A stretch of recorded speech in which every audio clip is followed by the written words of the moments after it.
Hey, Miriam. Hey, Lavetta.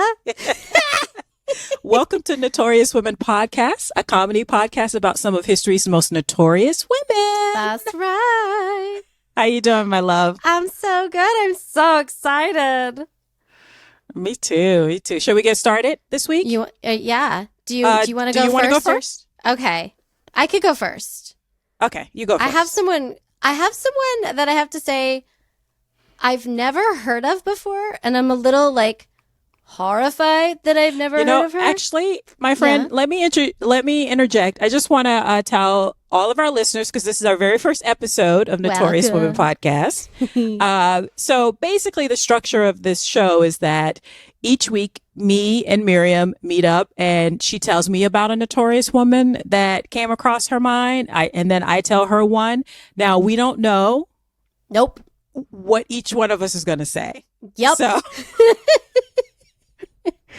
Which, knowing Lavetta, I'm a little terrified, but in the best way. Okay. That's all I have to say about that.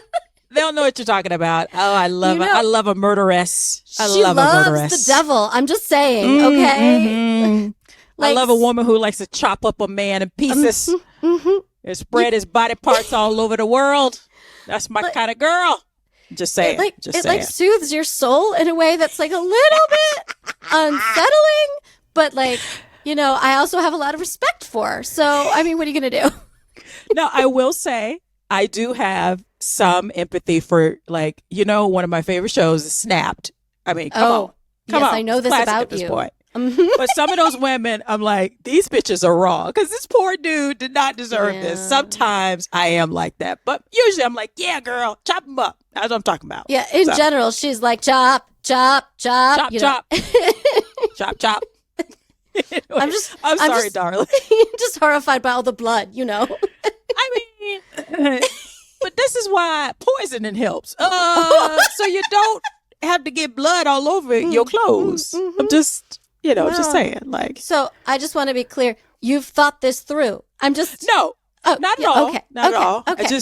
I've been inspired. Oh, cool. Dolores Claiborne is one of my favorite movies. Check it out. Kathy Bates, one of her finest performances. So I love Anne of Green Gables. Okay, but that's fine. We're friends. The audience is getting to know us right away. Yeah. You, Anne of Green Gables, me is yeah, Dolores Claiborne. Man falls down a well. Yes. I got issues. Yeah, no, it's fine. It's funny. It makes me laugh. I get a little scared. But it's fine. No, you're a woman. You're fine. I'm a woman. Mm-hmm. Yeah. And I do feel you too. I'm not you're wrong exactly. It's the blood. I don't know. All the hacking with the axes, I mean.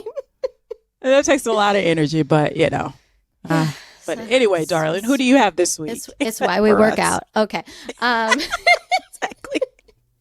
Okay, so this week I have, so Lavetta knows I have a business. Everything I do is very old school. I'm very 1992 up in my life, right? So I write everything down. I have a business, which is a little notebook with words of the things, not an Excel spreadsheet, like the rest of the world. So I have my little handwritten notes. So if I pause and I go, it's because I don't know how to work a computer. And that's my bad. So that I'm going to preface with that. Sorry about that. Okay, so this woman this week is a woman who was born in 1908 in Paris, France on January 9th. So it's timely, right? About January-ish, right? She was born into a bourgeois family in the 6th arrondissement. Oh, because she's French. Oh, now you show it off. Okay. I can't speak French. The French is, I can't. I can speak French. I say French fries and moi and oui. That's all I got. Oh, that was really good. Those were me and yes. Like a French person. I'm very proud of you. Anyways, hey, but I do speak Japanese. I'm just saying. Right. In ways in which I cannot dream. So this woman is named, ready? Simone de Beauvoir. I mean, what? Okay, let me try that. Go ahead. Simone de Beauvoir. No. I mean, you tried so hard, and I really appreciate the effort. That's so wrong. The effort that you put wrong. I love you. No. I'm sorry, French people. I'm so sorry. I'm a dumb American. I'm so sorry. When we cover a Japanese woman, I will truly embarrass myself as well. No, French. I should know better. I should know how to speak French. Listen, I'm gonna throw my husband under the bus right now. When we first started dating, and he said something I don't remember, and he was trying to be like French, right? And he goes bonjour, and I was like, my day. And he was like, no, bonjour. And I was like, I was like, bonjour, you know. And I was like, bonjour. I was like, that is not a word in any language I have ever seen. Bonjour. But okay. And don't think he doesn't still say that, because he does. But he landed you. I know, right? That's right, baby. He's a very lucky man, is all I have to say. Yes, he is. Okay. So Simone de Beauvoir, or her full name, you ready? Yes. Simone Lucie Ernestine Marie Bertrand de Beauvoir. Because some of my French accents are not so great, but that's her whole name. Okay. Her parents were Georges Bertrand de Beauvoir, who is a lawyer and an aspiring actor, but ended up being a lawyer. I feel like people can relate to that. Oh, and François Beauvoir, né Brasseur. I just like saying those words a lot. I see you. That's all right. That's all right. Showing off. I mean, we fancy over here at Notorious Women. That's what I'm saying. It's almost tea time, okay? Okay, so her mother was a wealthy banker's daughter and a devout Catholic. So that'll slightly come. Oh, so she's well off, this woman. Very well off in 1908. You know, this is the end, I think, or like ish of like, okay, I am not right. We're not historians here, but I feel like this is Gilded Age ish. Am I wrong? What year? 1908. So like the end of it. So all those you know. I listened to a podcast about this, and it's called, in France, it would be called Belle Époque. The Belle Époque. Belle Époque. Which corresponded to our Gilded Age here in the United States. Oh, so, yeah. Okay. Yeah. So she also had a sister who was 2 years younger, Helene. I'm sorry. That might be wrong. No, Miriam, it's Helene. Like, are you like sure about that? Because you sound confident. Proceed. Okay, thank you. Proceed. So they lost much of their fortune shortly after World War I. So she was World War I, 12, 13. But rich people are going to rich, we all know. So her dad still insisted that both kids go to a prestigious convent school, because God forbid they go to a public school. No. Oh, no. Not with the peasants. Ew, gross. People in public schools. Ew, gross. Don't touch poor people. Hey, I went to public school. Damn it. So did I. So I understand. Yeah, like I hear you. So she was super, super smart. She was so smart that, this is how smart she was. Her father would boast that, quote, Simone thinks like a man. Like, so smart. Oh, God forbid she thinks like a lady with her little pea brain, lady brain. She would never think like a little lady. No. Lord. Thanks for the compliment, Dad. But actually, I guess he's trying to give her a compliment. He's trying. They try. Give him some credit. So, I mean, like, so smart.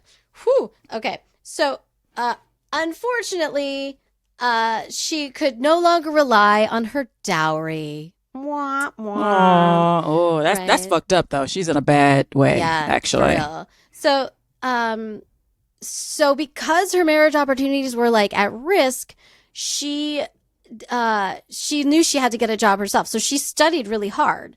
And based on latter knowledge of her, I feel like she was okay with that. That she wasn't necessarily looking, but I don't know. I mean, maybe she was one way and I'm not really sure. Okay. If someone is sure, please write us. So she first worked with a man named Maurice Merleau-Ponty. I don't really know anything about him, but I don't care because he's a man. And Claude Levi-Strauss. Levi-Strauss. So the jeans dude. Levi-Strauss. Right? Oh, okay. Yeah. So I know that, but only because I wear jeans. So when they all completed their practice teaching requirements at the same secondary school, but she wasn't officially enrolled though, but she sat in on courses at the École Normale Supérieure in preparation. I do have more French for you, don't you worry, for the agrégation in philosophy. It says aggregation which is it's a highly competitive post-grad exam, and it serves as a national ranking of students. So while studying, she met Jean-Paul Sartre, which is maybe someone you have heard of if you're listening, and Paul Nizan and René Milieu. I haven't heard of the other two, but Sartre is a philosopher dude that we all had to learn about a little bit, right? Not me. Oh, no? Oh, Florida. No, because again, Florida. I'm from Florida, so yeah. Blame Florida. Did you ever read No Exit? No. Oh, okay. That's only right. It's a play. It's sad. Yeah. No one leaves because there's no exit. Sorry. That is genius, actually. Right. No exit. What does that mean? No one has to read it. I've given it away. No one leaves. How? I mean, what are you going to do? Okay. So she took this exam, which is they place you, and the jury narrowly awarded Sartre first place, just over Simone, who made second place, but was 21 years old and the youngest person to ever pass this exam. She also finished an exam certificate of general philosophy and logic. And she came second to Simone Weil, which is maybe someone else we should discover. Maybe. So there's a great quote from her that she wrote a book later on called Memoirs of a Dutiful Daughter. And the quote I think is interesting. My father's individualism and a pagan ethical. Sorry, I'm going to start that again because I said because I can't write. I told you it's going to be a problem. It's fine.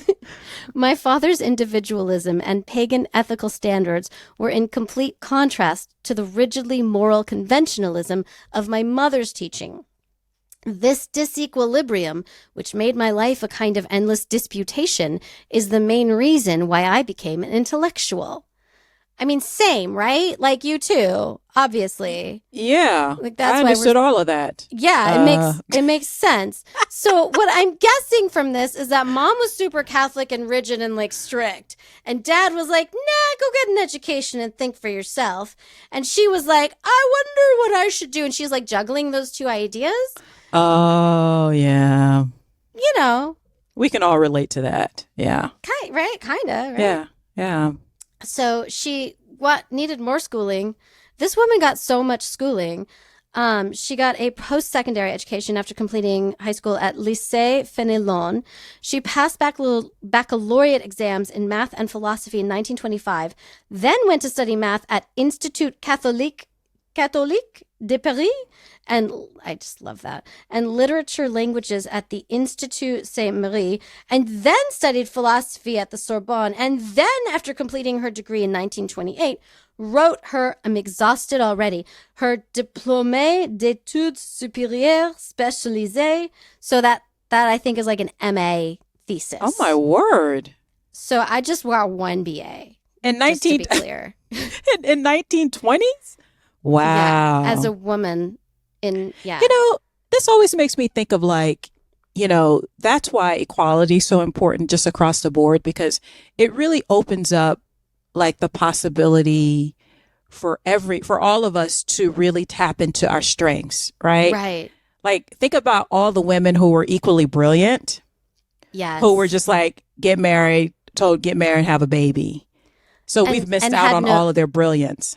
I mean, you wonder what this world would be if more people, and you think about it, they lost their money, but there's something about the idea that they thought of themselves as better than still allowed her to pursue things. She couldn't enroll in some of the schooling, so she just sat and watched.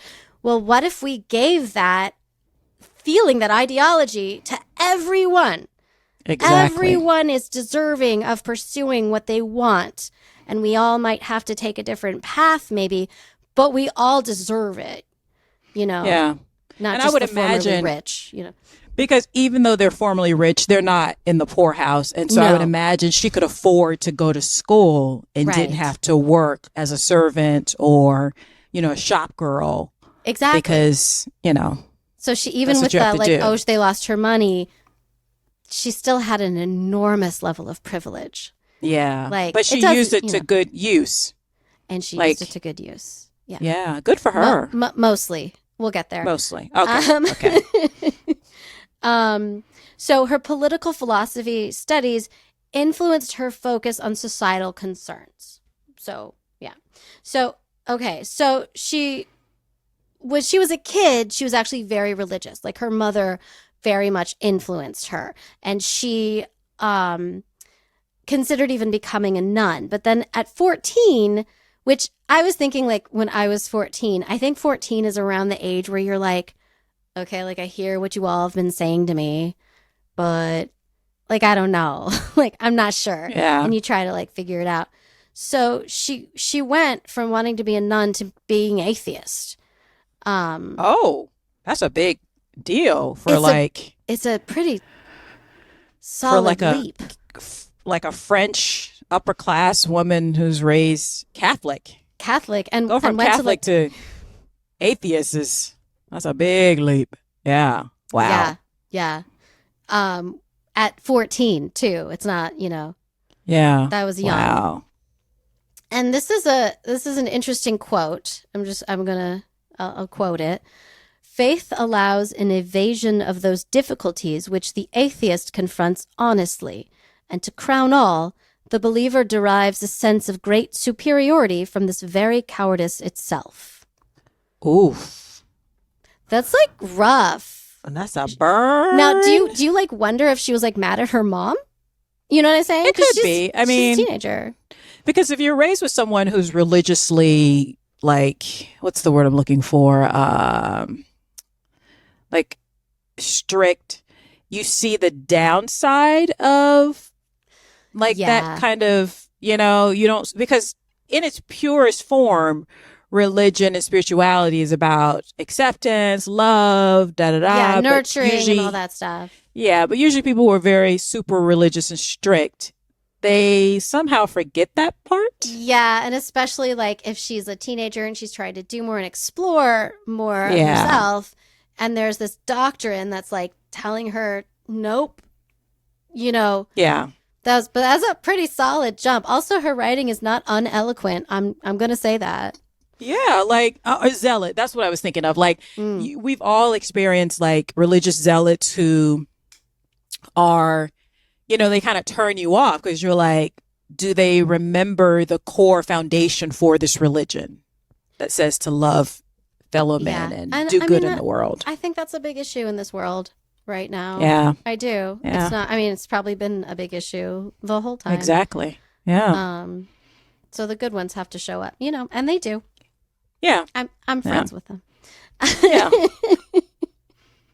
And some people need it. I've often said it. Some people need religion because they'd be lost without it. I think that it's one of those things where anything can be taken. Anything that is big and somewhat powerful can be taken and used for bad. Right? Yeah. And because it's also, it's not the spirituality of it or even some of the teachings. It's the people. Yeah. Who abuse it. Yeah. Because I think you and I both know. Exactly. I know so many people that have been,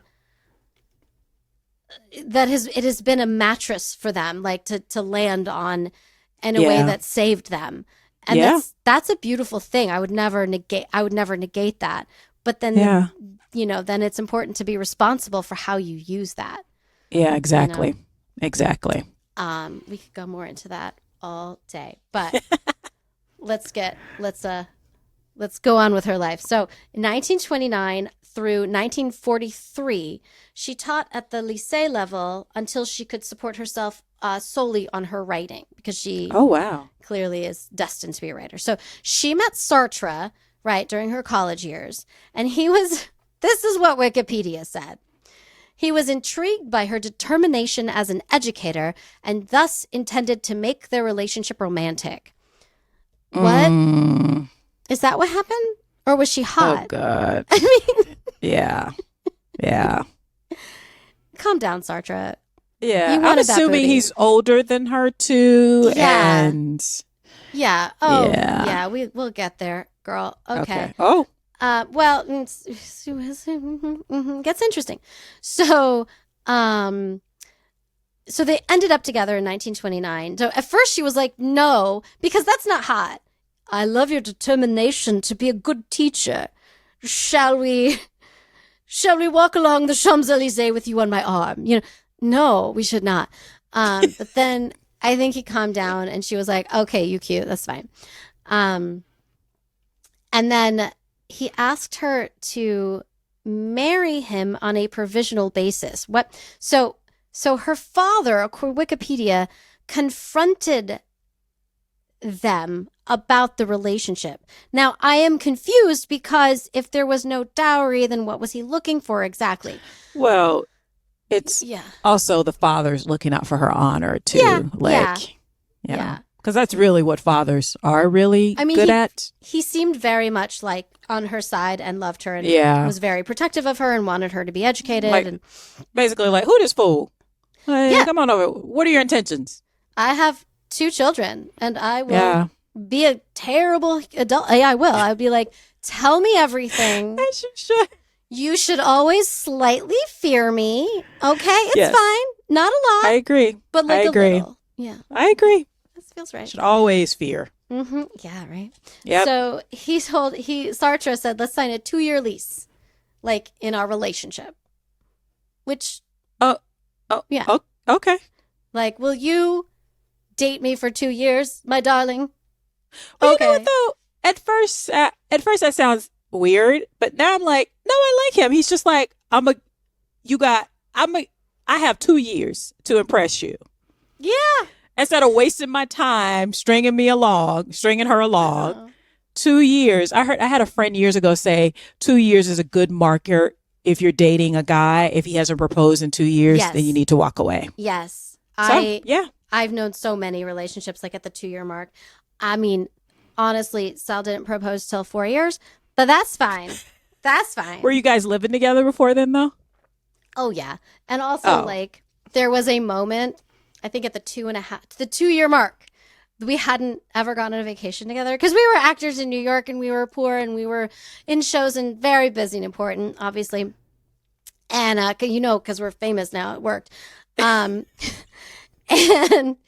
doesn't mean you weren't busy. I was busy, but I was like, we have to go on vacation together because I had traveled, like I'd backpacked in college and I had seen relationships explode while traveling. And so I was like, I need to travel with him before I agree to anything else. And so he had said, he was so sweet. He's like, I've been saving money for us. Do you want me to do that? Or do you want to go on this vacation? And I said vacation. We had a beautiful vacation. I mean, that's Bay right there, though. It's like, I've been saving for us. Okay. Yeah. So it was Big Daddy. It told me 2 things. He is serious. He does want to marry me. Cool. But we have the money to go on vacation. You're the one that's like, let's blow it. And that's been me ever since. Let's blow it, baby. Mm-hmm. He was like, really? And all of my friends to this day are like, really? And I was like, yeah, no, he wasn't going anywhere. It was fine. I was right. So okay. You were right. No, you're right. Vacations are important. Vacations are very important. So I agree. I need a vacation. Yep. Side note. Thanks. Okay. So she had written, I guess in a diary, we have a lot of she had written. So maybe she ended up writing a lot of books. So she had written that marriage was impossible. I had no dowry. So she knew that. So she seemed fine just going with him. Oh, okay. Yeah.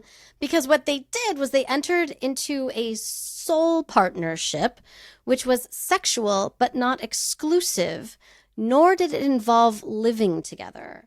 Which, yeah. I mean, so they were in an open relationship in 1920. 1929. Okay. Hey. Yeah. Mm-hmm. If you can do it, baby. Now, was this open for her, though? Oh, yes. Let me continue. So she writes her first novel. So I'm going to go back and forth a little bit here. So, okay. But this is going to tell you some things. So, it was called She Came to Stay in 1943. So it was scandalous. So it's pretty much assumed that it was inspired by her and Sartre's sexual relationship with Olga and Wanda Kosakiewicz. I can't. I think it's Polish, and I am part Polish, so it's the most disrespectful that I have no idea how to pronounce that name. Kosakiewicz. You know what? I'll call my mom later. She'll know. Sure. I can't add anything to that. Okay, that's fine.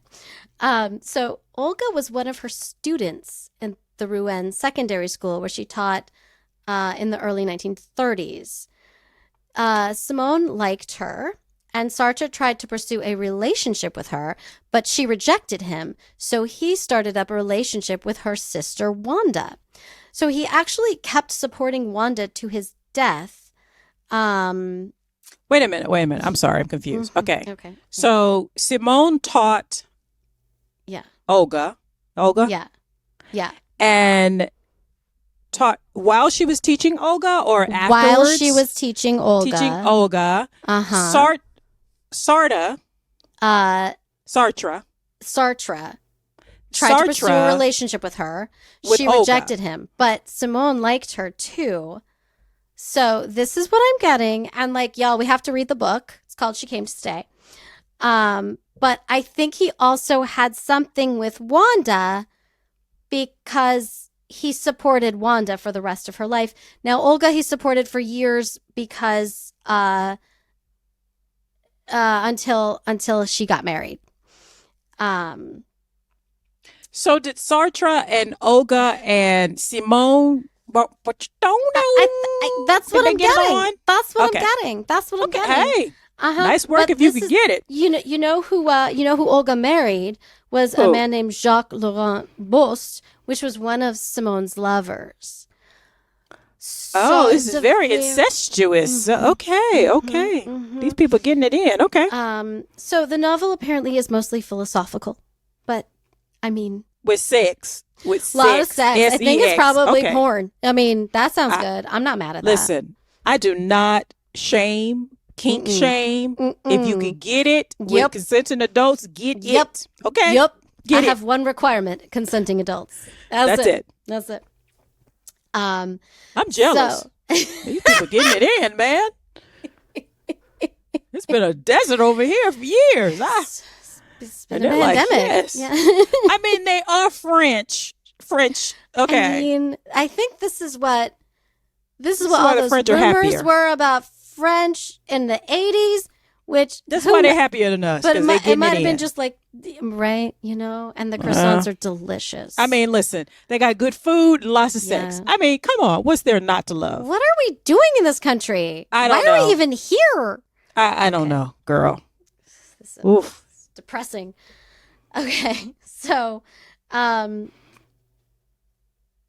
was mostly philosophical. She's philosophical. I can speak. She wrote a ton of other books after that. In 1944, she started writing essays on the philosophy of existentialism, which is what Sartre is known for. So Sartre wrote No Exit. He wrote Trojan Women, a bunch of other things. Who cares? He's a man. But so existentialism is a philosophical theory or approach which emphasizes the existence of the individual person as a free and responsible agent determining their own development through acts of the will.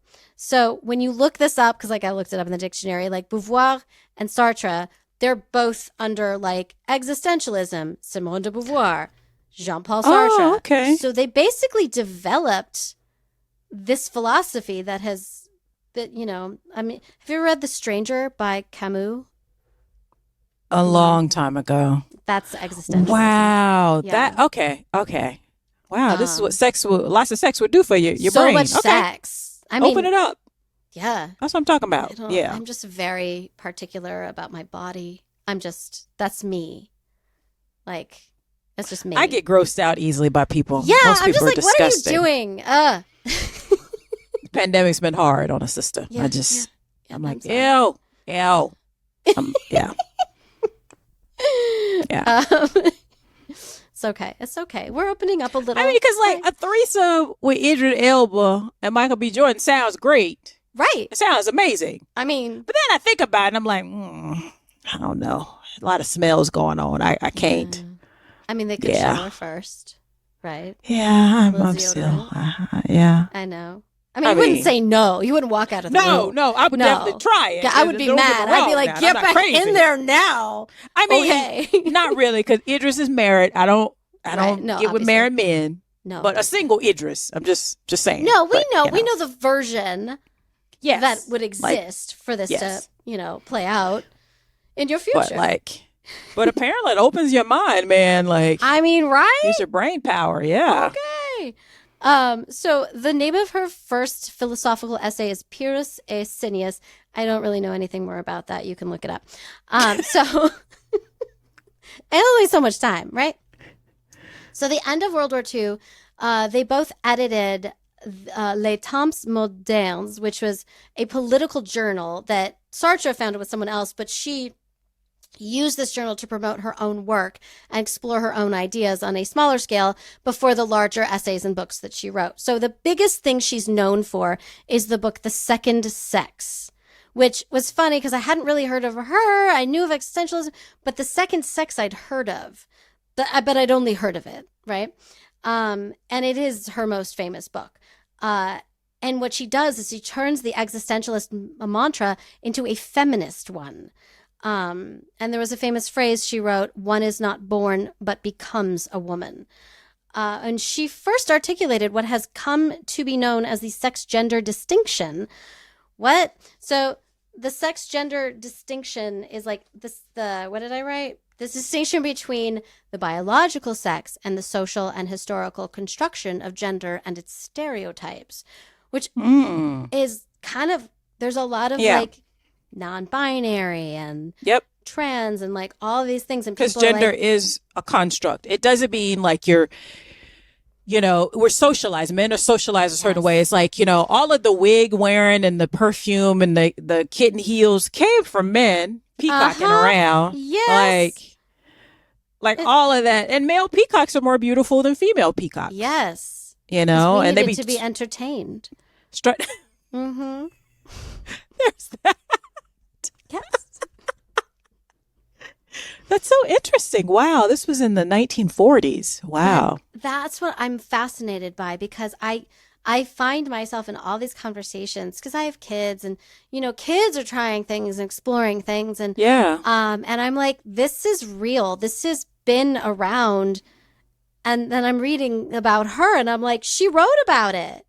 Yeah. Like it's, it is what it is. Like it could just be, a boy in a dress, which in 200 years ago was what boys wore until they were 9. I'm telling you that Louis the 14th. I mean, I'm just jealous of him. I'm jealous of all them wigs, some fabulous wigs they had. Like he looked fabulous, all the way down. Little I'm kid not sure heels he was like in there, a good stockings. Man. No, it wasn't. But that's sad. Naked dress. I mean, I don't want to wear stockings anymore. So no. Again, peacocking around. They came out for a reason. That's So a fun quote: "The fundamental source of women's oppression is its historical and social construction as the quintessential other." She defined women as the second sex because women are defined as inferior to men. So they took this and they defined it for us. Aristotle argued women are female by virtue of a certain lack of qualities. Cool. Like, why is that? Yeah, what a dick. Like, I'm sorry. Bitch, please. I did not know Aristotle was a dick. But well, he's a dude from back then. Of course, he's a dick. I mean. So Thomas Aquinas, he's not known for being the nicest dude, said women as imperfect men and the incidental being. Okay. She also says, in itself, homosexuality is as limiting as heterosexuality. The idea should be to be capable of loving a woman or a man, either a human being without feeling fear, restraint, or obligation. And she asserts that women can choose to elevate themselves and reach a transcendental position in which one takes responsibility for oneself in the world, where one chooses one's freedom. So the quote on homosexuality, this was her, right? That was so her. So it sounds like she's a polyamorous. Yeah. What I think is interesting. I might have that wrong. No, she's bisexual. Bisexual. But maybe, well, polyamory, okay, I am not, I don't know, but like I mean, it sounds like that's what she and Sartre were doing. Like, but that's before there was a name relationship. for it. So polyamory is when like three people, or I don't know if it's it's when you have multiple lovers. It could be 3, 4, 5. I thought it was like a contract. So like, I don't know. It depends. So everybody got different contracts. I'm like, yeah, that's true. Well, that's. I mean, because open relationships sometimes it could be one-sided open. Like, but there might be a difference between open relationship and polyamory. Oh no, there is. Yeah. There's definitely. There's definitely a. Usually, polyamory also involves like it's what kids call pan nowadays. Pansexual. Okay. Meaning you're attracted to people's spirit. And not necessarily a gender or sex. Yeah. But that's what I think it's interesting. Like, I don't necessarily agree with her quote exactly. Oh, no. But I mean, of this time, it's pretty. But of this time, the spirit of trying to normalize homosexuality, I support the idea that everyone got to be me is maybe not so great. Oh, yeah. That's. I mean, that Catholic upbringing has to seep in some kind of way. Yeah, it's true. So there's that. It's not that, but it's definitely that. How about it's like a little bit of everything? Yeah. Okay, so chapters of the second sex were originally published in Les Temps Modernes in June 1949. The second volume came out a few months after the first one in France, and it was published soon after in America. But because the translator only had a basic understanding of French and a minimal understanding of philosophy, because he was a biology professor, much of her book is mistranslated or inappropriately cut, and it distorted her intended message. So why is he translating it if he got limited? I don't. Wow, that's a really good question, Lavetta. Is he a man? And he had access? He's a man. I think he's a white man. In America. Straight passing. Cisgendered. Oh, definitely. Yeah. No doubt. Yeah. And then for years, Knopf was the publisher. They refused to publish a more accurate retranslation, and other existential scholars were begging them to do it, but he wouldn't do it. I mean, I think kidding me? America is gonna prude every time. Like, but also, like, there are not any other French-speaking people who can translate better? No. I don't. No. Oh, okay. No. In America, all of America. It's just one guy. It's just one guy. He did a terrible job. He did a terrible job, but if you only have one guy in America that speaks French and English, which was obviously only the one. case. Yeah. Yeah, obviously. Yeah, clearly. They just did that because she's a woman. Yeah. A woman with ideas. What Ew. Thinking. Gross. Some misogynist is like, that's right. These ladies are got on to something here. It's like, nah, dude. No, we're not. No, yeah, if you're thinking that, this is a wrong podcasting. Yeah, don't. Yeah. You can go somewhere else. Dang it, man. I mean, that goes to show you also, like, a woman even back then could be brilliant and have very, like, brilliant ideas. But because sexism is institutionalized, some dick is like, you speak basic French. Du, toi. I mean, listen, again, I don't speak French. It's but that was fine. You tried. Okay. Like, they're like, good enough. No. No. Lavetta, would you like to know when a real translation was made in America? When? It was 2009. Of her, no. Of the second sex. Yeah. 2009? 2009. Yeah. That just makes me angry. It makes me want to kill somebody. Oh, yeah. No, I'm a little scared of you. That's fine. That's fucked up, man. So, in the book, she has this philosophy that when men push the myth that women are mysterious, it's an excuse to not understand them and, like, therefore not help them. And you see that in other kinds of oppression as well. It's a great, like, oh, you're a magical, mythical brown person. I mean, magical Negro is a trope for a reason in movies. Oh, okay. Oh, that's bad. Yeah. Also bad. So I guess we're here to say that that's bad. But she wrote that's so about perceptive. It is, and she wrote about this in the 40s. Wow. Of course, America didn't hear about it till 2009. Wow. But, like, yeah. So I think it's interesting too. She didn't want to be called a feminist. She wanted to separate herself from that, which kind of drives me nuts. Just, like, be a feminist. It's just like, it's not. It doesn't mean you don't like men. It doesn't mean that. You can be exactly who you are. You just, again, I want my back blown out all the time, and I'm definitely a feminist. So I think that is my right as a feminist to get my back blown out whenever I want. Yeah, and as a feminist, I support your desire for your back to be blown out as much as you want. That's right. Yes. Okay. So. But I know what you mean when women are like, but I'm not a feminist. But I'm not a feminist. No. Okay, then you want men to control you. That's what I hear. It's equality. So your work can be translated accurately. Within 60 years of you writing it. Okay, there, I said it. I'm fine. Thanks for checking. So when she observed the resurgence of the feminist movement in the early 60s and 70s, she stated that she no longer believed a socialist revolution to be enough to bring about women's liberation. So in 1972, she publicly declared herself a feminist. The second sex became a catalyst for challenging women's situations. She also joined other Marxist feminists in founding the journal Questions Féministes.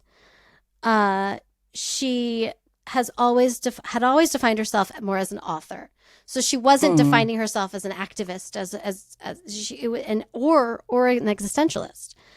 She thought of herself as just expanding on Sartre's ideas of existentialism. Okay, but history has her as one of the top founders of the philosophy. So she stayed in an open relationship with Sartre until his death in 1980. She took many lovers. Okay, this is one fun, quick story. One of her lovers, famous guy, was an American author, Nelson Algren. She met him in 1947 and wrote to him as my beloved husband. Her books, she wrote a book, The Mandarins, and Algren was the character Louis Brogan. Like, she took him and made him a character in her book, and he was really pissed. Yeah. And there's a play written by Art Shea based on Algren, Beauvoir, and Sartre's triangular relationship. That is what I read. And so Art Shea took nude pictures of Simone as well. She's a very interesting human. She's just a lover. She's a lover, not a fighter.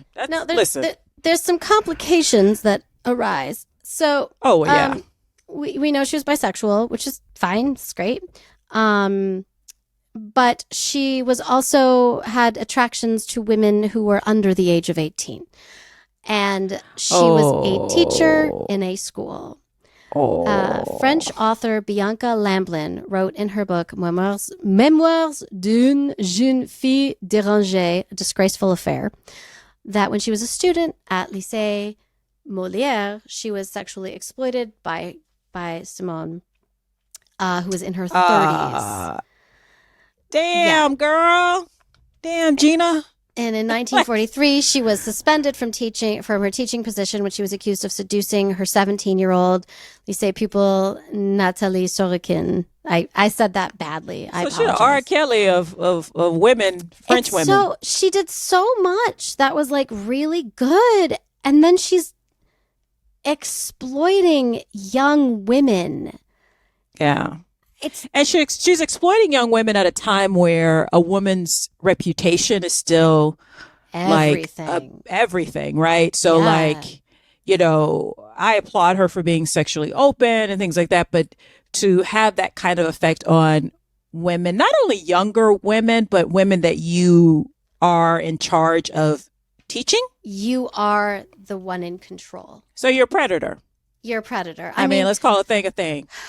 Yeah, like she's a predator. She's a predator. Yeah, that's why people are complicated. Yeah, like she's like, it's just a shame because she's one of the few women it seems that had such a high profile as an academic and a literary person, and then she's preying on because I would imagine because we know how it is to be because we've both been very young women and you see this older woman like you're 17, she's in her 30s, and you're like, oh my God, when I grow up I want to be her. And you don't have, especially in this time and place, who are you looking up to as a young woman who wants to maybe be something other than a wife, right? Or a teacher, or the things that while women did all this stuff, the predominant societal expectation was not go do great things and maybe get married. I don't care. It was get married, and then you can do some things too if you'd like.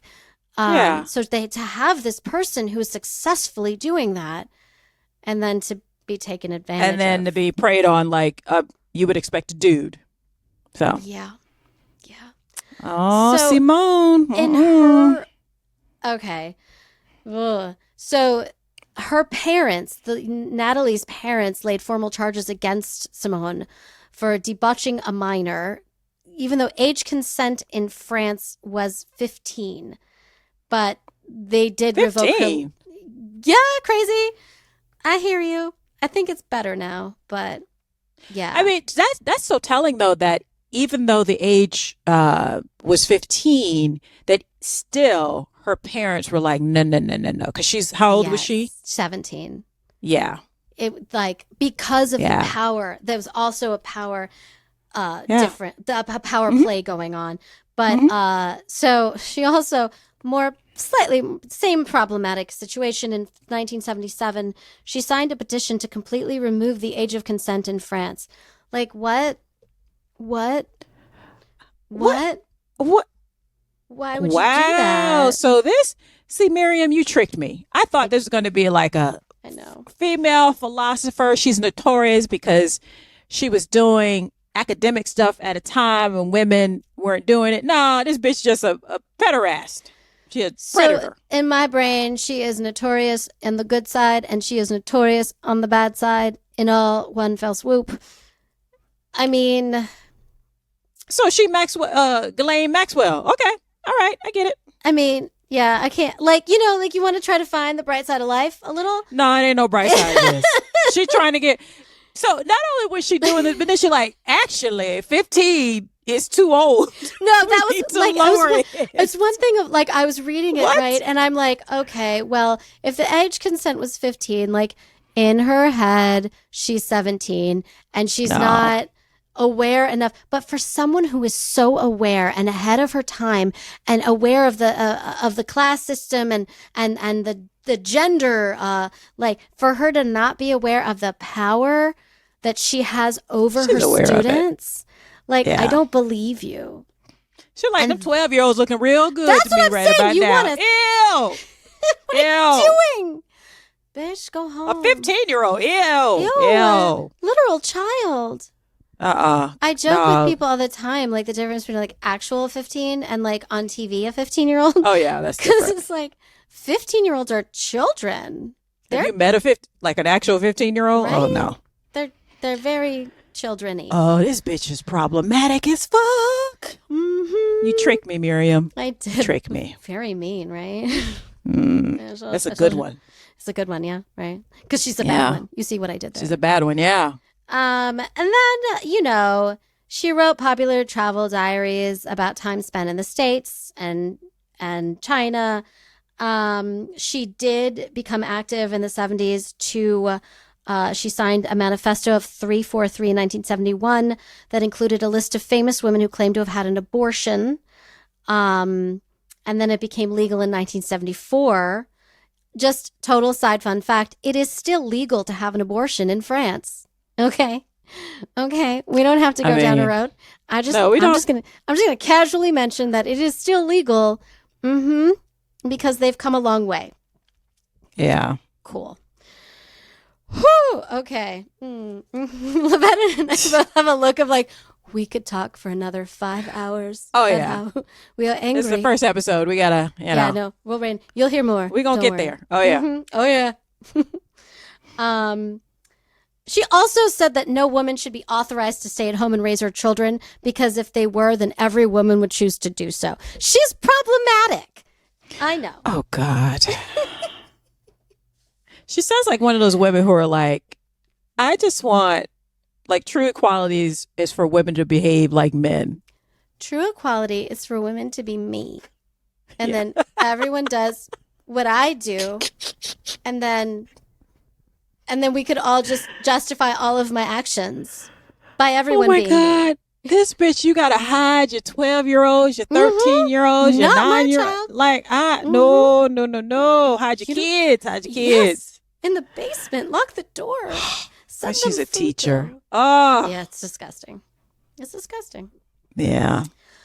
And that's it. So by the way, she adopted a daughter, Sylvie Le Bon, but I don't know when. But she did. So that's, it's why did she do that? Poor baby. Let's get to her death. Cool. What's her name again?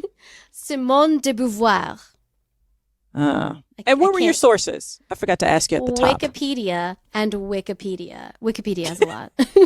Yes. Donate to Wikipedia. Donate to Wikipedia, y'all. Yeah. It has a lot more than what I did, but it's podcast. Wow. Thank you so much. You're welcome. And she died in Paris in 1978. Oh, wow. Pneumonia. You tricked me. Yeah, that was mean. Yeah. All right. I know. Let me get to my notorious woman for this week. She's special. Let's Lord. say that. Not a predator of children, that is. So, all right. So, thank you again for doing that. So, no problem. That's why I warned you at the beginning when you're like, "Oh," I was like, "Well, let's keep going." Oh yeah, I'm like, she sounds amazing. She went to college. Yeah, she did. Okay. Okay. So now, my notorious woman this week is a woman by the name of Mary Baker. Okay. AKA Princess Caraboo.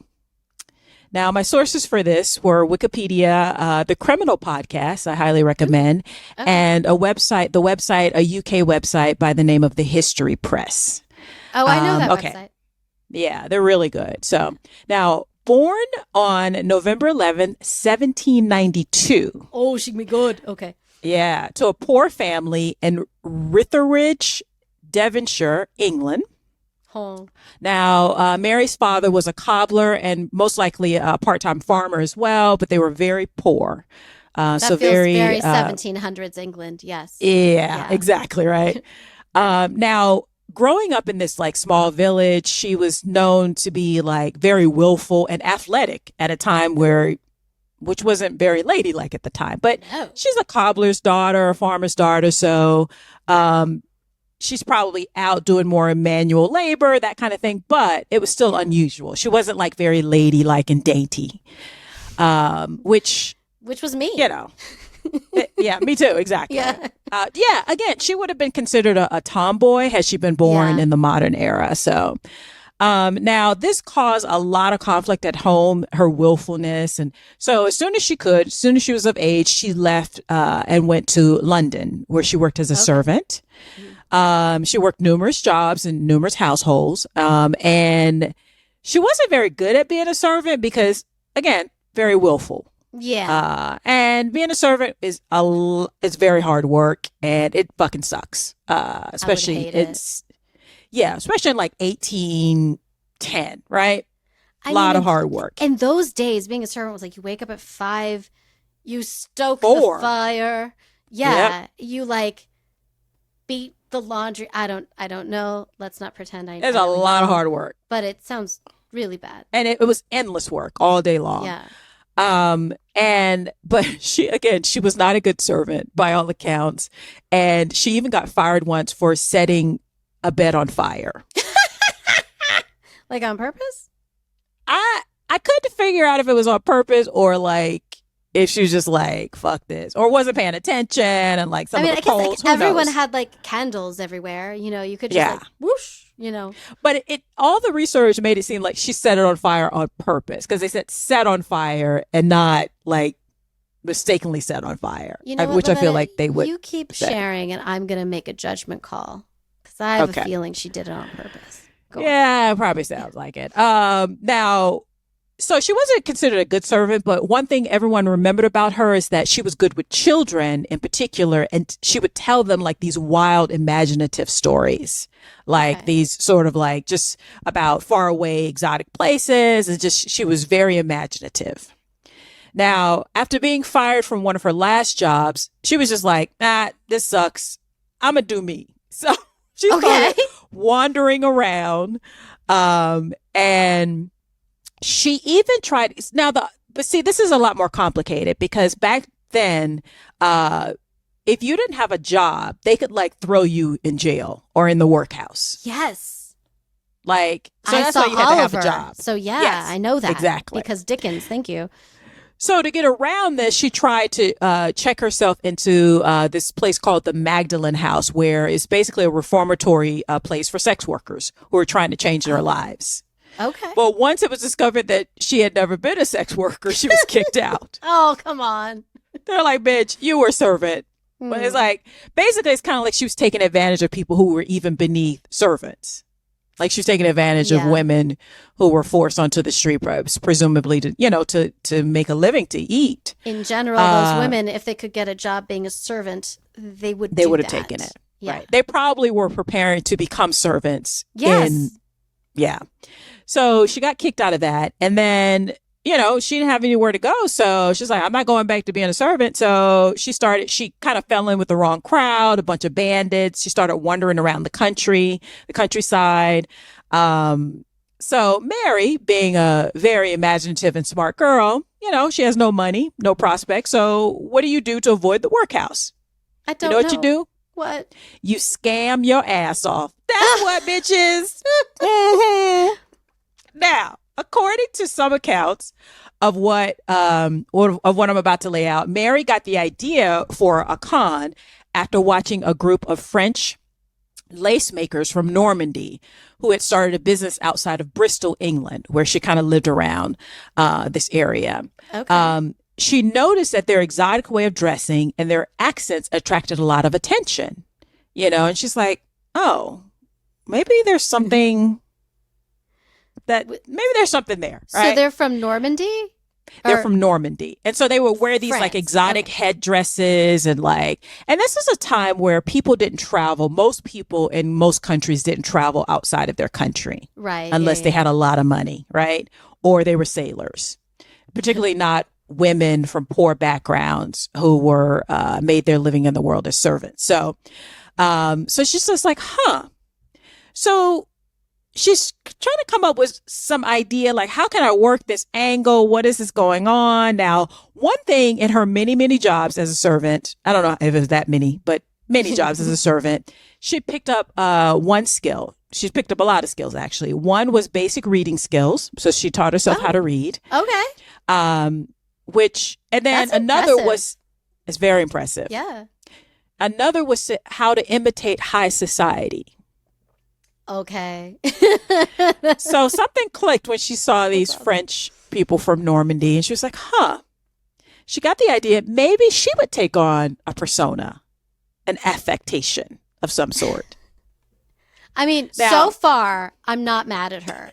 I mean, don't go to the Magdalene house, girl. You know that's not for you. Right. But right. like, okay.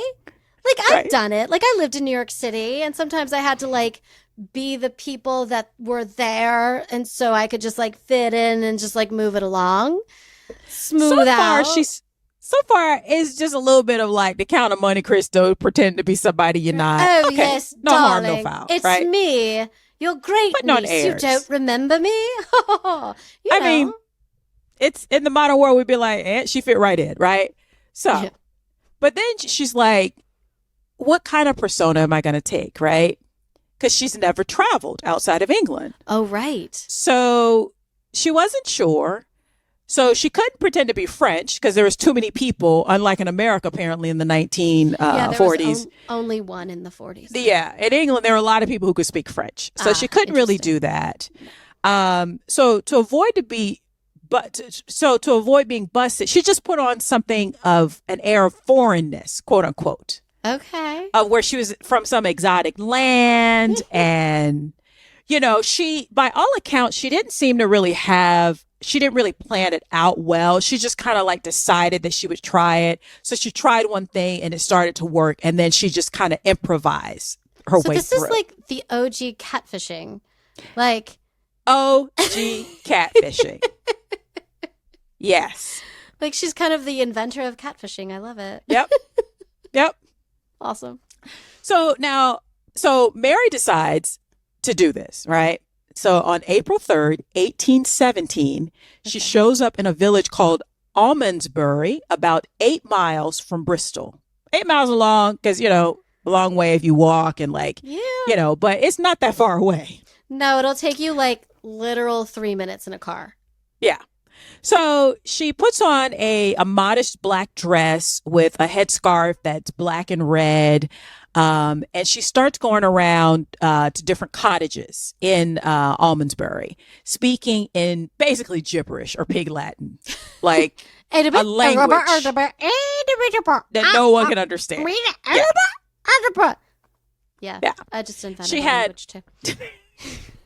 She had modest dress, like I said, and then she carried like a bar of soap and a few English coins, one of which was a counterfeit coin. They reported later on. So she goes to this college and people are like, we don't understand what's going on. So they take her to this man called Mr. Hill, whose title was the overseer of the poor. Oh. Okay. So he starts talking to her. He doesn't understand her either. Now, she's clearly English. She's pale. She's got dark brown hair. She's a white lady. But she's speaking like in this like... everybody else. Okay. Yeah. Except she's acting kind of foreign-ish. And she's speaking in this language no one can understand. So Mr. Hill, he's just like, I can't get anything out of it. So, and then at the same time, she was insistent on that she wanted to sleep. He offered her money, which she refused. And I thought, that's a smooth take. Wow. No, I don't want money. No, it's like, I don't want your money. No. No, she's just refusing it in this foreign language of some kind, right? So this puts him off guard. She doesn't want the money. She's speaking this foreign language. Where did this woman come from?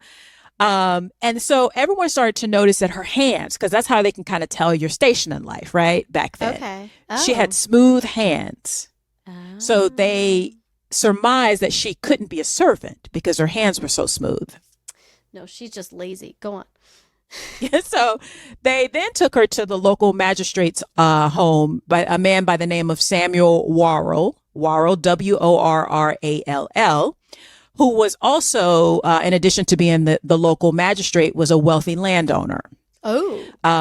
He couldn't understand her either. And this is an educated upper class man, So he thought, sounds Greek to me, maybe my Greek servant can understand. So he literally called in his Greek servant. Oh my God. That's so Who's funny. like, that ain't Greek. Okay. That ain't Greek. It's all Greek to me. Oh. Now, eventually, Samuel and his wife, Elizabeth Worrell, decided to take her, this young lady, because she's a young lady. She's like in her early to mid 20s.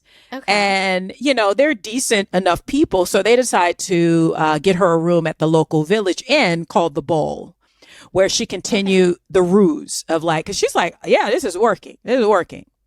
Yeah, so sort of. Yeah. At the end, she pretends like she doesn't know what a bed is. Oh my God. She refuses to eat certain food. What? She's going all in. She's unfamiliar with European ways. So she's basically doing an improv by herself, and she's really committed to the part. Like she's lost in her character. Yep.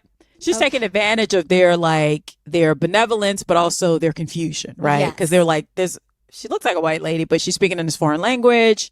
She's dressed kind of foreign. Because, the mind starts to make you think like you're seeing things that you aren't seeing, right? Yes. Yes. Yeah.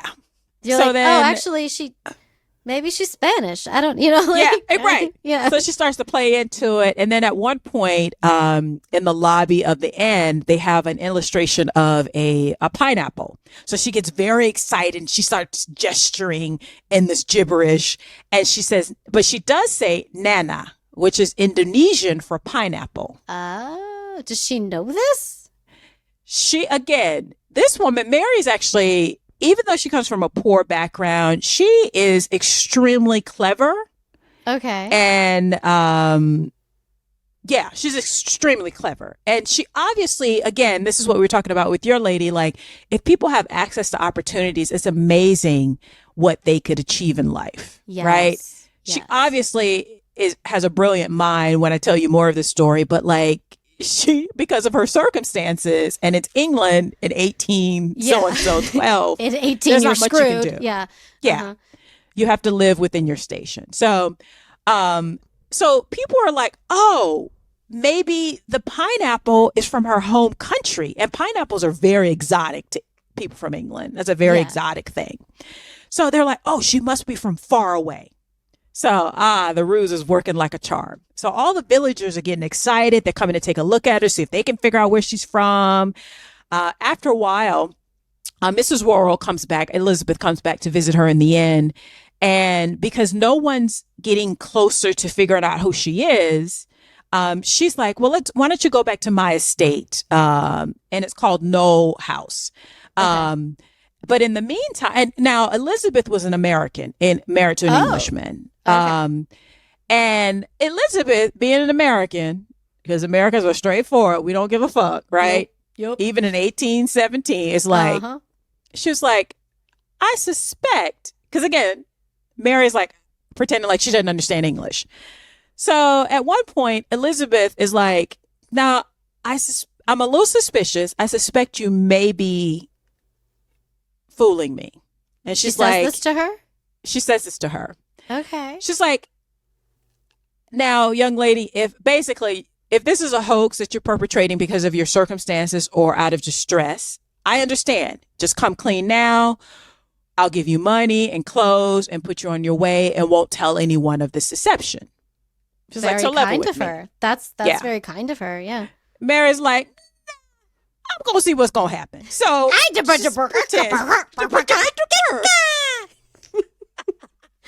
would like to play her in the movie. Thank you very much. That was my audition. I hope I get the part. Now, obviously, Mary's like, no, I'm going to ride this until the wheels fly off. Even though Elizabeth's like, what are you going to do with this at this point? Oh, you'll see. Oh, God. So Elizabeth's like, otherwise, if you're deceiving us, deception's found out, my husband's a magistrate, you can go to jail. Okay. Mary's like, I don't know nothing by nothing. Okay.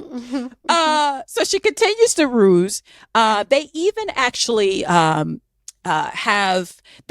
because the husband's like, what are we going to do with her? We're not really sure. Da da da. The husband, Elizabeth's husband, Mr. Worrell, they decide maybe they should put her in a hospital because she's crazy. Maybe she's crazy. Yeah, no, I would do that. I would do that. Especially for 50's sake. After Elizabeth's talking to her one day and Elizabeth's trying to get her to write something down. They're trying to catch her, right? Trying to figure out. But they're also genuinely thinking that she is lost. So Elizabeth writes something down and it's her name. And then she points at it and points at herself, Elizabeth. And then she motions for Mary to do the same thing. But Mary pushes the paper away. Okay. And then she points to herself and says, Caraboo. Princess Caraboo. Yeah. Okay. So the world's like, her husband's probably like, I don't know about this. So they take her to the mayor and the mayor's like, I don't know. She poor. She must be crazy. So let's commit her to St. Peter's Hospital. Okay. But Mrs. Worrell is a decent woman again. So she's like, I don't feel good about putting her, like, you're basically committing her for being poor and like lost. No. So she takes her back to very England. That's what they did. That's what they did. It tracks, if you will. It tracks. Yeah. So she's like, Charles, Dickens wrote those things for a reason. I mean, like, if you're mad at me, please to read all of Charles Dickens. Yeah. Yeah. It's very Dickensian. So now so they take her back to they're very, very rich on this estate called Knoll House. And so they take her back and they basically are like, live with us until they can sort of figure out what's going on. And because everyone's so curious about the new woman, a bunch of people start coming over, coming in, and they're trying to figure out, is she Turkish? Is she Chinese? What the hell is going on? This white girl is not Chinese. Okay, go on. No. But again, in their head, they're like, she's foreign. So we don't know, right? Yeah. So now what I love about this is that when a scam is going on, it's going well. So the word gets out. Other scammers are like, maybe I can get in on that. Oh my God. Enter Manuel Iniso. Oh my God. I'm so excited. He's a Portuguese sailor who showed up and said that he understood her. Oh my God. He would translate her. Shut up. Row. Oh my God. So you can imagine Mary's like, nah, this motherfucker is pushing in on what I'm doing. But she can't give herself up. So I'm her husband. She says. Yep. And by all accounts, they didn't know each other, even after all of this at the end of, after when I get to the end too. He just literally showed up and was like, I can understand her. And she must have been like, what? So, oh my God. So since she didn't want to give the con away, she had to play along. Oh my God. So Manuel interviews her. And after he interviews her, he begins to tell everyone her story. Oh my God. So he says that she's a person, quote, person of consequence, end quote, and a native of Sumatra. Oh. Yeah. The tea? Sumatra. No. It's an island far away that's near Malaysia, basically. No, literally. I did not know that till right now. Sumatra. I just thought it was a type of tea. Yeah. It's a place. I didn't know that. I'm glad we're doing this podcast. I'm learning things that I maybe should have known. He's a sailor, so he can come up with all these foreign sounding so he knows, lands. Yeah. Yeah. And again, it feeds into what they're already kind of thinking. It sounds foreign, right? But not only that, he goes on to say that she had been kidnapped from her native land and decided her native land and brought to England and managed to escape. Now, after Manuel shows up, other people start adding to it. No. They started to yes and the hell out of Mary's story. Greatest improvisation ever. Yes and, man. Yes and. Yes. So they were like, okay. Ooh. They were like, yeah. And she's the princess of an island called Javasu. That's right. Also. And her father was Chinese and her mother was Malaysian. That's even right. though she clearly a white lady. Okay. She clearly a white lady. Now, and then they go on to say that one day while she was out with her ladies in waiting out on the beach, Right. A pirate. Yes, a pirate. Yes. I love by the a name pirate. of Tapaboo. Him. Yeah. Tapaboo captured her. Oh. And took her sailing all around the world. That sounds fun. One genius scammer even came up with the idea of reconstructing a map of where all these fictional places where the pirate took her. Yes, I love a prop. Come on, man. And then they finally made their way to the coast of Bristol, where she was able to escape and jump off into the water and swim ashore. And here we are at last. Yeah. Safe and warm. Yeah. Now, she starts playing again. She starts and the hell out of this. So after this whole like tale gets out, people are like, oh my God, she's been this poor thing. Like she's been kidnapped. So they present her with a bunch of flags for her to identify, but she pushes them away because she's smart. She knows how not to give herself away. Yeah. She pushes them away and they're like, oh my God, poor lady. She must have been captured and kept below deck. So she can't recognize any of these flags. That's obviously what happened. Mm-hmm. I'm just like, what? So anyway, it worked. Again, this is working like a charm. Wow. And because the Worrells are like all of them are locally famous now. So, this increases their status as being kind of hip too, because they're hip, because foreignness was like, oh, they're hip people, they're in the know.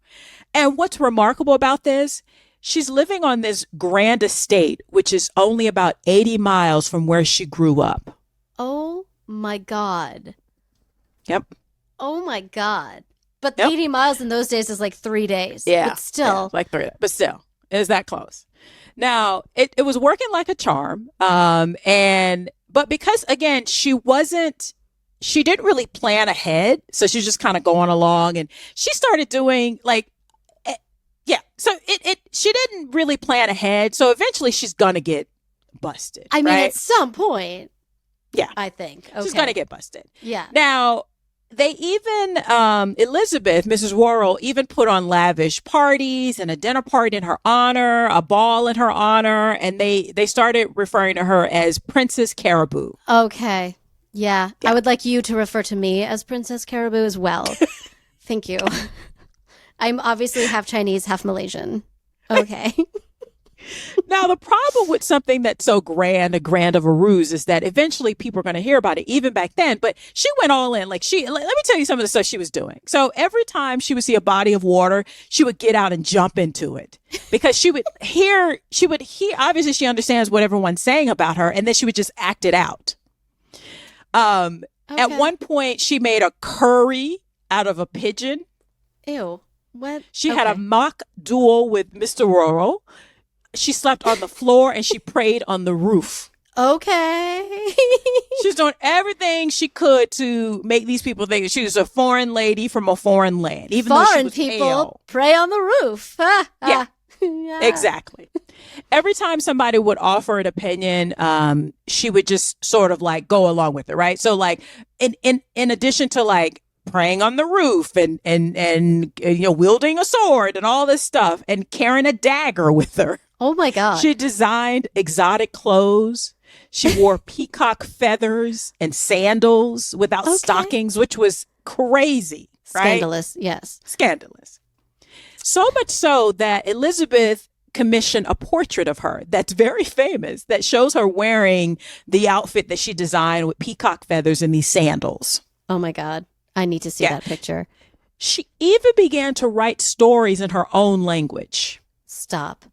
Now, and this is what I mean about her being so intelligent, because according to experts in Bristol and Bath, at least, the writing rules, so she would write out something and then they would be like, oh, it's consistent. Her use of certain things is consistent. And that's what I mean. That's amazing. It's pretty impressive. Yeah. And so much so that the people in the local area were kind of, in Bristol they were like, oh, we should send this off to Oxford, to see what they can, the actual linguists, what they could come up with. I mean, it is insane. This is an Oscar-worthy performance. Now, eventually, a man named one of her paramours, because again, she had a lot of admirers, men, I think maybe she was hoping that maybe they would propose to her and she would get married and like, kind of like what people is she going accused of. to speak? Oh, wait, say that again. Alec Baldwin's wife. Remember, she's accused of being Latina. This is why we're friends. She's a whole white woman. This is why we're friends. Who's not Latino. I knew you were about to say that because I was just thinking like, but you have to keep this up. Yep. But she does keep it up. Their seventh child's named Senorita, Plantain or something. I don't know. But not Plantain. I don't know. Yeah, that's different. But like, I guess if you're Puerto Rico or right. Yeah. I'm hungry and plantains are delicious. That may be why I said what I said. They're so good. Ugh. No, Mary was like, she gonna have Caraboo number 5. Okay, she was thinking, I'm gonna get married. It gonna take me away from this, which is not a bad plan, actually. You have to speak this language for the rest of your life. But the thing is, she did it. I think her big mistake was that she did it so close to where people could find her. Like if she had done this on the other side of town, maybe not, right? But she also chose not to do it in London, which I think is really interesting. Yeah. So eventually this man named Charles Wilkinson, who was one of her admirers, he was just trying to help her out because they were all like, oh, we need to help this young woman out. She's helpless, da-da-da. So he placed a description of her in the local journal. Okay. It was printed in all the papers throughout the UK, which caught the attention of a woman who said that she recognized her. So the jig was up. Yep. So about 10 weeks after living with the Royals and 3 months after starting the ruse, she was busted by this woman who said, Caraboo who? That ain't nobody but Mary Baker from Bristol. Okay. I know Mary Baker. Okay. This reminds me of a quick story. When I was growing up, there's this boy that I grew up. We were kind of around the same age, and his name was Toby. And Toby was biracial, mixed, as we used to say. And he was raised by his grandmother, Grandma Belle, who was from Italy.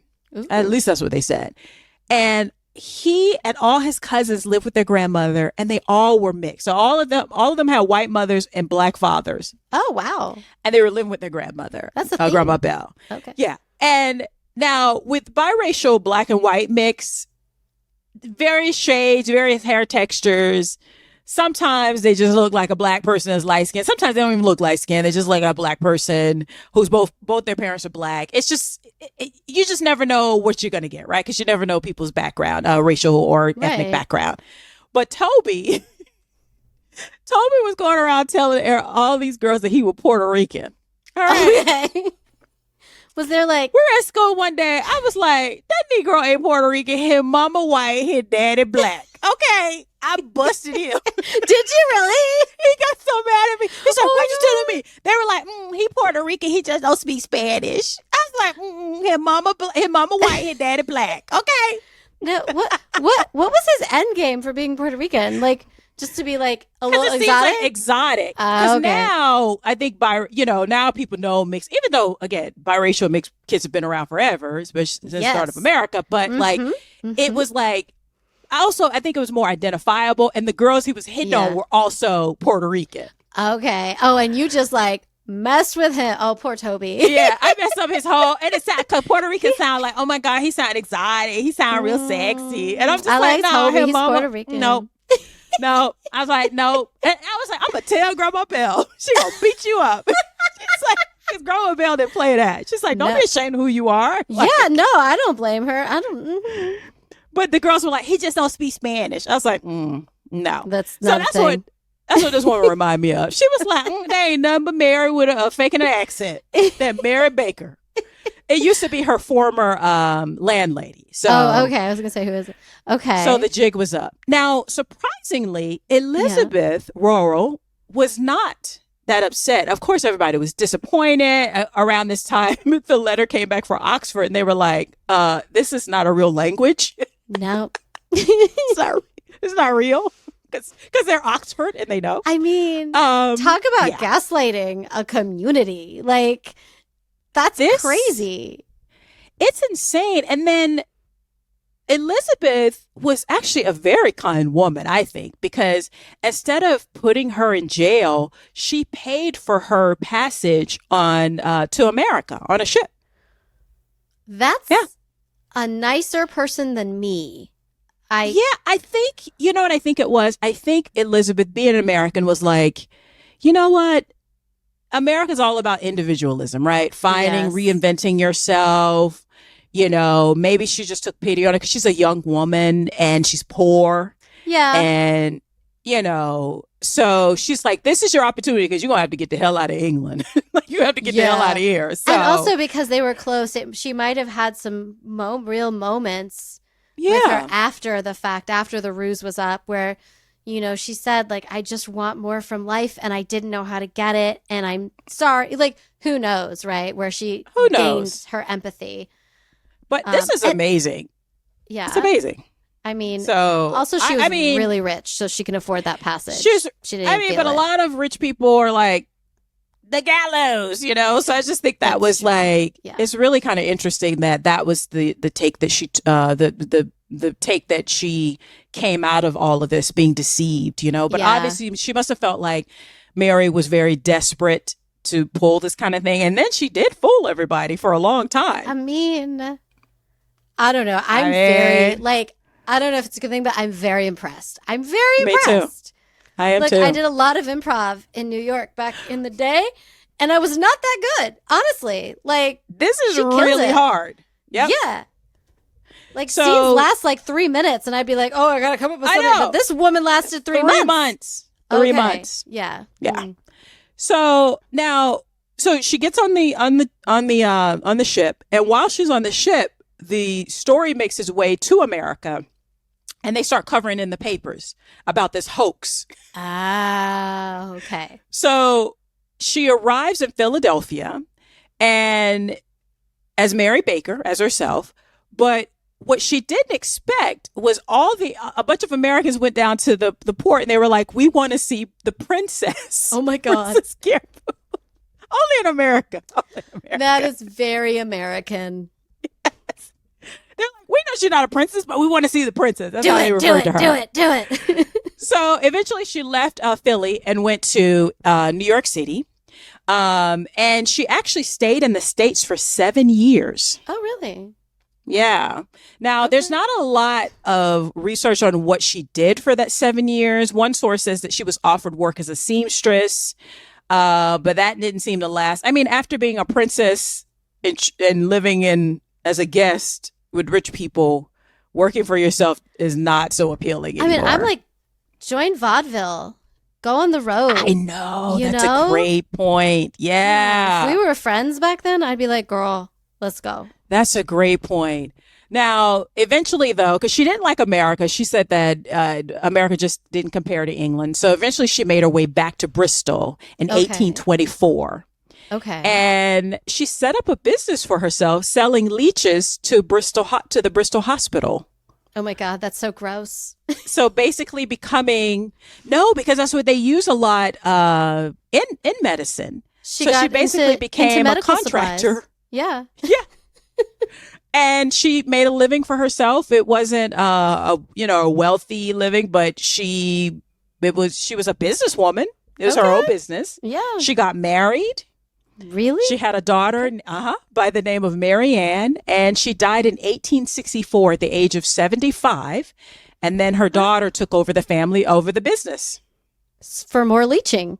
Cool. For more leeching, because they were still using it. Now, today, you can see the portrait remember Elizabeth had commissioned this portrait of her wearing this outfit and the peacock feathers. It was done by a gentleman by the name of Edward Bird, and it's at the Bristol Museum. Oh. So I would love to see that. So that is the story of Mary Baker Wilcox, a.k.a. Princess Caraboo. She is amazing. Thank you so much for her.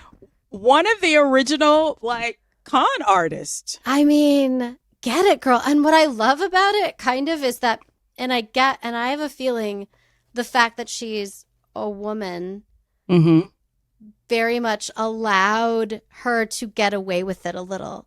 Do you know what I mean? Like sometimes, because no one expects anything of us, we can get away with it, you know, because I also think it's really interesting that while working in these households of rich people or, you know, well-off people, I think she learned because she was able to take on the affectation and sort of play the original, like, white woman tears. Yeah. But white woman tears only worked for a certain class of white woman. Yes. Because if you're poor, like, and you speak a certain way, maybe in your community that works, but that's not going to work with the upper class because she scammed the upper class, basically. Yeah, the upper class was the ones who feel sorry for her. Yeah, that's what I got. That like they're the ones who threw her balls and parties and, you know. But I will say, like with all of her scamming, I'm not getting that she like stole from people. I mean, kind of, because they threw her balls and they fed her and they took care of her. But, you know, it wasn't like she took the jewels in her purse and went off to America. No, you know what I mean? I think because she didn't really think it out at first. I also think it goes back to her nature from being young. She loved, like, she had a great imagination. This woman could have been like, had she been trained early enough, she could have been a wonderful writer. Oh, I mean, you know, if she had gone to school and like cultivated that and saw that path, she could have been a wonderful writer because her imagination was out of this world. I almost feel like she just knew she was beyond what was expected of her in life and just did not know how to grasp it. I made a joke earlier that she was lazy. It wasn't really a joke. I just muttered she was lazy. But the point is, like, I don't think it really was that. It was just that she was in a job. She just felt like, I'm saying this because I have been there. She was in a job that she just felt like she should not be doing. And so she knew that she's just not going to do it well. And she knew working from 4 a.m. to midnight was not going to lead to anywhere in 1817. Right.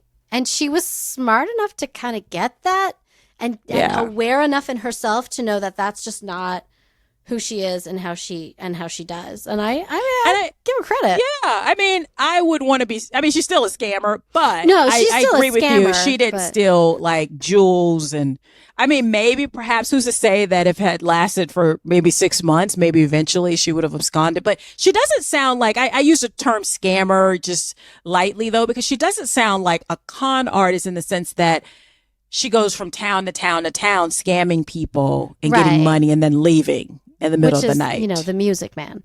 Yes. That's exactly. That was the first. Seemed like that was the first show I ever did. If we want to talk about me for a moment. Man. There's trouble right here in River City. But like, I just thought she was so fascinating because we've been so obsessed with these scammers of late, and you know, and I just thought I've been rewatching Inventing Anna. Oh, you're rewatching Inventing Anna. Yeah, rewatching. And I just think, like, it's fascinating. And I think it was easier to do it back then, but I don't think people of her stature, excuse me, would have thought to even have the courage to try something like this. What I think is interesting with her is that at least when she was caught, she was like, my bad, you know, like, yeah. You know what I mean? Which I'm glad they didn't put her in jail, even though... Like, what is that going to, like, help? In general, putting someone in jail, listen, if you're a criminal, if you're a hard criminal. Yeah, you're killing people, kicking them down wells and stuff. Yeah, you probably should go to jail. You threw that person in a well. Peace. Yeah. But, like, find a different avenue. I don't know. And also, and to me, she got this desperate because they criminalized being poor. Yes. I mean, I think we're both so aware of where she came from and this like bright personality that was trying to find its way. And that's the best she could do, you know, like, yeah, I don't know. I kind of like her. I might be wrong, but I like her. I mean, she's notorious because she scammed people. She's like one of the earliest known scammers. So, but, well, that wraps it up for this episode of Notorious Women. Thank you for joining us, everyone. Yes. How you feel? How you feel about the episode? Good? I love it. I feel really good. How about you? I feel good. I'm a little nervous about, for you guys, it's a little insight. Electronics, the IT of it all. We're just like, I hope this works. We are learning alongside you. Yes. Thank you for coming on our journey with us. Yes, also, and I apologize. I will get a mic stand, so I won't be holding it like I'm in stand-up in circa 1983. So funny. I know. Knock, knock. If anyone has technical advice, you can email us at notoriouswmpod@gmail.com. You can check out our Instagram, which is Notorious Women Pod, and like us and things. Yeah. Or is it Notorious Women Podcast? It's Notorious Women Pod. You know what? Let's just everyone hang out. Everyone talk amongst yourselves. Talk amongst yourselves. We're professional people. We're professionals. Yes. It's Notorious. It's Notorious Women Podcast. I was wrong. Are you happy? No, that I was wrong. I'm wrong every minute of every day, I swear. And on that note, we will see you guys next week. Thank you for joining us, and bye-bye. Bye.